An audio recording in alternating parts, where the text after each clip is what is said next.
Each week, the Bible as Literature podcast brings you in-depth discussion of the biblical text in a format short enough for your morning commute, but long enough to be substantive, posing difficult questions meant to keep you engaged.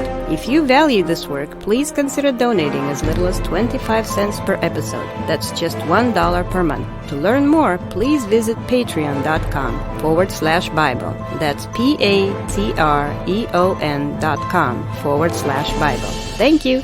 Hi, this is Father Marc Boulos with the Bible as Literature podcast. In Romans chapter 13, St. Paul dismantles the authority of Caesar by reframing Caesar's value. Caesar is not important because of his station or the might of Rome. He is useful, however, because his station can be used by God to further the cause of the gospel. In other words, Caesar is God's pawn. So when Christians are confronted by a tyrant, they must assume that they are dealing not with the tyrant himself, but with the one who is using the tyrant. So when faced with taxation under the boot of Caesar in Matthew chapter 17, Peter need only ask one question. How can I use the opportunity of this tax to further the cause of the gospel? Richard and I discuss the Gospel of Matthew, chapter 17, verses 24 to 27. This year's Biblical Symposium of the Orthodox Center for the Advancement of Biblical Studies will be held online Saturday, June 13th, 2020. Space is limited to 100 attendees, so register today by going to ephesusschool.org. Father William Mills, author of Losing My Religion, is the featured keynote speaker. Other presenters include the Very Reverend Dr. Paul Nadim Tarazi, Dr. Nikolai Roddy, Professor of Hebrew Bible and Old Testament at Creighton University, and Dr. Richard Benton and Father Marc Boulos of the Bible as Literature podcast. Register today by going to ephesusschool.org. You're listening to the Bible as Literature.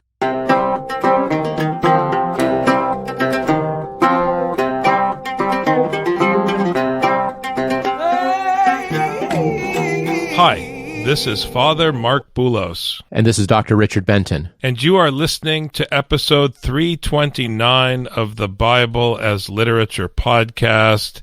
The desire to impose an ideology on others or to win an ideological battle stems from the placing of value on something other than what truly matters. If you see a person walking down the street wearing a yarmulke, or a hijab, or a cross, you should know from your formation as a disciple of Jesus or a student of St. Paul's letters that what they're wearing can't impact your attitude or behavior towards them in a negative way. But because we impose ideology on the world, if someone wears a garment or some external marker, say for instance, a mask to protect others from infection, we take it as an offensive symbol because it contradicts our desire to impose an ideology. We want control. We want power. Scripture teaches us not to care about ideology, not to care about worldly things that have no value from the perspective of the kingdom. It sets us free. This is how it works in everyday life. When you care about stupid things, you fight with your spouse. When you don't care about stupid things, the only time you have conflict with your spouse is when you lose self-control or when something important is at stake. Scripture devalues earthly institutions. It devalues the authority of the king. It devalues them in the way that Paul addresses the authority of government in Romans chapter 13. In Romans 13, if Caesar imposes on you a law that goes against love, where you are not allowed to love, then the law of love supersedes it. If your spouse wants you to do something and it doesn't go against the law of love, you're bound to do it because of the law of love. If you love your spouse, what is there to argue about? The only thing left to argue about is love. Is this a loving act or is it not? This sounds easy. This is like taking the nice quotes from Martin Luther King and playing them ad nauseum on Martin Luther King Day, but not the implications of taking care of the downtrodden and caring about justice. If you actually care what love dictates, then you understand why the Son of Man must suffer and die, because the Son of Man must follow the law of love. This is the situation that Jesus is dragging his disciples through, kicking and screaming. They don't want to follow the law of love. They want to follow, as you said, Father, ideologies. They want to be right. They want to protect themselves. They want to protect the clan. They want to protect their biology. And Jesus keeps telling them, by the way, I don't care about protecting my biology. The only law that Jesus, the Son of Man, is going to follow is the law of love, and that's it. In Romans chapter 13, Paul lays out the case that the reason you should listen to the authorities is because they don't matter. It's exactly the opposite of what fundamentalists are trying to do when they co-opt Paul's statement about governing authorities to establish their own authority. They're twisting his words to say that their authority is important and relevant. Paul is saying, since it doesn't matter, just take it as an opportunity to serve the crucified Messiah in the way that you submit to authority. We've rehashed this over and over again with respect to the Roman household. And that's why Father Paul likes to say, with respect to Romans chapter 13, that where the worldly authorities control you with death and taxes, Paul usurps their control. And he says it's not death and taxes, it's love and taxes so that you don't have to die under the boot of Caesar. Now, how you can twist that into let's all hold hands and adore the boot of Caesar is beyond my comprehension. It prevents you from disregarding human institutions the way that people do today for ideological reasons, because the law of love doesn't allow you to disregard anyone, but you're not showing regard because of their value. You show regard out of deference to Christ. That's the key. Because if you show deference for any other reason, all you have left is systematic sycophancy and abuse. That's what happens when the deference you show is towards human authority. And people hate this because it undermines the authority of the institution they happen to consider important. There is no important institution. There is no important human authority. There is only one authority, and that is the Father of Jesus. And your freedom from death under the boot of Caesar is through his Torah. When they came to Capernaum, those who collected the 2 drachma tax came to Peter and said, "Does your teacher not pay the 2 drachma tax?" Peter is getting confronted on 3 counts. Number 1, who wants to part with their money? Number 2, if he's interested in a worldly Messiah and a worldly victory, why the heck should he pay a tax to Caesar? And number 3, this makes Jesus look bad, which makes Peter look bad. Peter is in a pickle. Is it love to pay Caesar? I am a subject of God, not of Caesar, so why would I pay Caesar's tax? I don't respect Caesar's law. He's not my Caesar. My Caesar is the creator of the heavens and the earth, the Father of Jesus. That's who I believe in. So it doesn't make any sense. Why would I pay his tax? Why would I give my money to him? I would put it towards my cause, which is to love my neighbor. I'm not going to give money to Caesar that I could give to the poor, that I could give to people who actually need it. I mean, for Caesar to fight one more war in Germania, does he need my 2 drachmas? I mean, for heaven's sake. But remembering Romans 13, the law of love supersedes anything. If Caesar is passing laws and Paul is saying that you need to follow these laws, then Peter, you follow the earthly ruler's laws precisely because they don't matter. Running afoul of Caesar when it doesn't make any difference doesn't help anything. If your spouse gets frustrated when you put the spoon on the wrong side of the plate, and this irritates you, Paul in 1 Corinthians would say, tough luck. If you know it doesn't matter where the spoon goes, what is it you're arguing about? Now, the genius of Paul's teaching, which is reflected here in Matthew, is that it applies to something as silly as the placement of a spoon or something as difficult as taxation. Nobody likes paying taxes. Everybody has an opinion about what the government should do with their money. And in the case of late antiquity, for a Jew like Peter, it's a really serious question about loyalty. Where do your loyalties lie? The genius of Paul, again, is that Peter's question about his loyalty with respect to Caesar or the God of Abraham is no different than the question of loyalty that a slave in a Roman household faces. When you're under the boot of an oppressor, how do you show loyalty to God? That is the question that we're dealing with. And it's a very serious one, because if Peter responds as an ideological revolutionary and decides to start throwing stones at the Romans, it'll feel good and it'll seem like he's on God's side, but the reality is he will be a transgressor of the law, which overcomes death through the law of love. And we all know from Deuteronomy that the curse of the law is death.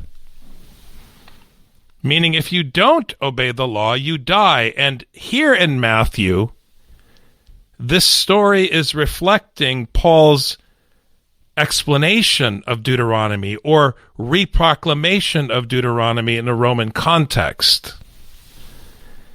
He said yes, and when he came into the house, Jesus spoke to him first, saying, "What do you think, Simon? From whom do the kings of the earth collect customs or poll tax? From their sons or from strangers?" It's a logic trap that hinges on the Lord's premise that the power of Caesar is irrelevant. He's setting Peter up for a "what's it to you anyways" argument. What do you care? Just move the spoon to the other side of the plate if it will calm your spouse down. It feels to me when Peter just gives the quick yes and then moves along, he's, in typical Peter fashion, a little bit skittish. He has to speak on behalf of his teacher. That's already a pretty thin limb. He shouldn't go far out on that limb. But we also know that he gets scared easily. Later on in the book, he quickly denies any association with Jesus. He's really scared to run afoul of the authorities. So of course he's going to say yes. Of course he's going to go back to Jesus and say, "That's what you teach, right?" Because it's so easy for Peter to mess it up, and at least Peter is getting it. I mean, in the last passage where finally the disciples felt sad that Jesus was going to die rather than try to argue with him, shows that they're making progress. Peter is finally wrapping his head around the teaching, knowing that it goes against what he thinks makes sense. Jesus asked this question, who are they taking the taxes from? For Peter, interesting, he uses his Jewish name, Simon. For Simon, the one who hears, the natural reaction, just like any revolutionary, is we don't belong to this Caesar, therefore we're not toadies and we're not going to give him his money. I'm not going to give my money to that guy. What Jesus is implying is, of course, you are being asked to pay taxes precisely because you are not Caesar's. Caesar does not ask his wife to pay taxes. So if you're paying taxes, you know you're not in his house. You're not one of his. So rather than not pay taxes like Henry David Thoreau to show that you're not part of this government, Jesus is saying, if you're not part of it, that's why you have to pay taxes. This turns the revolutionary ideology on its head. You are asked to pay taxes precisely because you're not an insider. People are upset in our day and age. Why do these big companies not have to pay taxes? How come they don't have to contribute when I have to contribute? Because rich and powerful people have rich and powerful friends, and they're on the inside. You pay taxes precisely because you're not one of the rich and powerful. And I don't think that's really too far of a stretch for most people to wrap their heads around. So, Peter, pay your taxes precisely because you're on the outside. When Peter said, "From strangers," Jesus said to him, "Then the sons are exempt." The question here, Peter, is, who is your father? Are you a son of Caesar, or are you a son of the God of Abraham? If you're a son of the God of Abraham, if you are a disciple of Jesus, then you should be concerned about what is required of you in that household by that king. The very fact that we're having a discussion about whether or not to pay the tax tells me that you're confused about who your real father is. You're a son of the kingdom, which means you are subject to its law, and its law compels you to submit to Caesar out of deference to Christ, so that through love and taxes you can be saved from death under the boot of Caesar. There has never been, and never will be, a form of defiance of tyranny as ingenious as the biblical school. It disempowers the one resisting while disempowering the tyrant. It's a stroke of genius.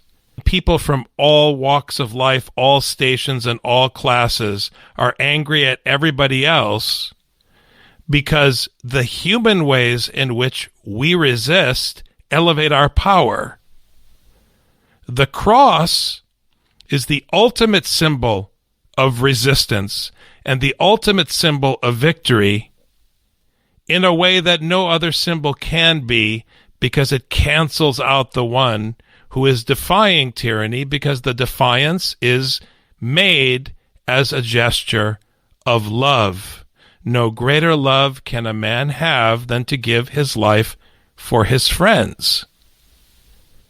It's so simple, but so unattractive, as we heard in verse 23, because it's much more exciting to fight Caesar than it is to allow God to defeat him through your submission.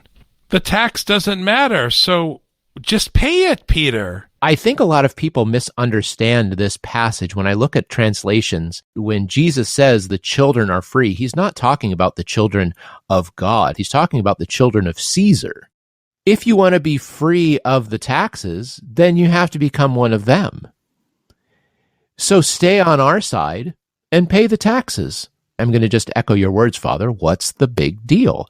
If you don't believe that Trump is your president, if you don't believe that Obama is your president, what they say is irrelevant, so I'll just do it, and whatever, I'll get on with my life. That's the exact opposite of what you hear. If you disagree with Trump, fine, say he's not my president, and then do everything he tells you to do. However, so that we do not offend them, go to the sea and throw in a hook and take the first fish that comes up, and when you open its mouth, you will find a shekel. Take that and give it to them for you and me. In 1 Corinthians, Paul repeatedly makes the point that the real sin is offending the neighbor. And all of the religious people in this country who are huffing and puffing about whatever point they're trying to prove, and whoever they think they're fighting, they all need to read 1 Corinthians aloud until they lose their voice from repeating it. In every single pastoral example in that epistle, no matter what the issue, it doesn't matter. Paul's not dealing with issues in 1 Corinthians. Paul is dealing with one issue, which is love. He has no regard for philosophy or sophism, which he attacks in 1 Corinthians, and he has no regard for petty discussions about anything. All he cares is that you don't offend your neighbor. It's such a powerful stance. Usually we boil things down to murder and abuse and persecution. He won't even let you offend the conscience of your neighbor. So in every pastoral example, his solution is simple. Lose. I'm arguing with my spouse. Lose. I have a dispute at church. Lose. I have a conflict with someone, or this came up. Well, then just lose. What are you arguing about? That's what Jesus is saying here. It's not just what are you arguing about, who cares? It's how dare you offend them and make an issue out of something that's not an issue. So make sure that they know that when you pay taxes, you're not just paying taxes to Caesar for you, Simon. You're paying for me, the anointed one, the King of Israel, the representative of God the Father. I'm paying taxes because the Torah demands of me that I give no offense to my neighbor, not even to Caesar. So that we don't offend them, so that we don't scandalize them. Jesus consistently uses this word scandalize when he talks about confusing the message. He is only teaching a law of love. He's not teaching a law of rebellion. He's teaching about a God who provides all things. When you talk about who you give your money to, can we talk about the your for a minute? We talked about the money. We talked about the giving. Let's talk about the your. Your money. Really? God put Caesar in place, and God put money in your bank account. God put the IRS in place. You are bound to pay the taxes that God has commanded you to pay with the money that God gave you. Just go catch a fish and get the money out of the fish. The money isn't even ours anyway. I've heard a lot of talk like, we're stewards of money, and the money that God gives us, we have a responsibility to use it responsibly, blah, blah, blah. It's not use it responsibly. It's use it according to love. And love denies the necessity of one's biological being. So you go and you give the money where you're commanded to give it, and it's that simple. The fish is the catch. The catch is the disciple, the one whom you were sent to evangelize, whom you've not been evangelizing as Jesus commanded you, Peter. Hearkening back to last week's discussion about their inability to cure someone because they weren't teaching not even a small mustard seed of the instruction. And the money is provided to you so that you can do the work of teaching. Everything you have, as you said, Richard, God gives you money, God gives you Caesar. God gives you an opportunity in Caesar to demonstrate the law of love.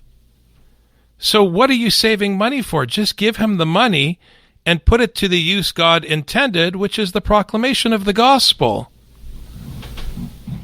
It's a gift. The disciple is a gift. The resources to serve the disciple are a gift given for a purpose. And in Romans chapter 13, that purpose is to show respect to everybody. And the way that Paul says respect to whom respect is due is, again, very clever. Because you don't respect Caesar, you respect God. And you respect God by respecting Caesar's station for God's purpose, which is the proclamation of the law of love. Peter, you don't have to figure out the system. You don't have to buck the system. You don't have to destroy the system. You follow God's system. God's system runs off of love and faith. You trust in God who provides all things, and because you trust that you have all the things necessary, you love and you teach the teaching of the Father. It's that simple. They couldn't wrap their heads around faith. That's why Jesus had to talk to them about the healing. Now, Peter doesn't understand that it's God who provides, not so that they can thumb their nose at Caesar, but they can do precisely what Caesar asks of them, recognizing that they're only being asked to do so because they do not belong to Caesar. Thanks very much, Dr. Benton. Thank you, Father. You've just heard the Bible as literature. Thanks for listening.